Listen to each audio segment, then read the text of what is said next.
വിപത്തുകളിൽ നിന്ന് എന്നെ രക്ഷിക്കണമെന്ന്. ചില ആളുകൾ എല്ലാം നേടും, പക്ഷെ അനുഭവിക്കുന്നതിന് മുമ്പ് എന്തേലും ഒരു വിപത്ത് വന്ന് അതങ്ങ് ഇല്ലാതാകും.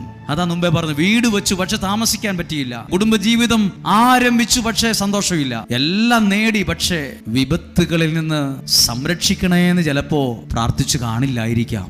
അതായത് നിങ്ങൾ പ്രാർത്ഥിക്കുക, ദൈവം എൻ്റെ അതിര് വിസ്തൃതമാകണം, ശുശ്രൂഷ വലുതാകണം, പേര് വലുതാകണം, പ്രശസ്തി വലുതാകണം. അതിനു മുമ്പ് പറയണം, എന്നെ എല്ലാ വിപത്തുകളിൽ നിന്ന് കാത്തുകൊള്ളണമേ. കാണുമ്പോൾ എനിക്കും നിങ്ങൾക്കും ശത്രുക്കളില്ല. പറമ്പിൽ നിൽക്കുന്ന വാഴയ്ക്ക് വരെ ശത്രുവുണ്ട്. ഒരു വർഷമേ ഒരു വാഴയുടെ ആയുസുള്ളൂ, അതിനുമുമ്പ് കൊല കൊത്തും. ആ വാഴയ്ക്ക് പോലും ഉണ്ട് തണ്ട് തുരപ്പം പുഴു ശത്രു. അതിന്റെ വാഴ എന്നാ തെറ്റ് ചെയ്തിട്ടാ ശത്രുത? അപ്പോഴാ നമ്മൾ പറയുന്നത്, എനിക്ക് ഒരു പ്രശ്നവുമില്ല, എനിക്ക് അങ്ങനെ പ്രശ്നങ്ങളൊന്നുമില്ല, എനിക്ക് പ്രതിസന്ധികളില്ല, എനിക്ക് കുഴപ്പമൊന്നുമില്ല. പറയരുത്. എല്ലാ ദിവസവും പ്രാർത്ഥിക്കണം, ദൈവമേ എന്നെ അനുഗ്രഹിക്കണം, എല്ലാ വിപത്തുകളിൽ നിന്ന് എന്നെ രക്ഷിക്കണം.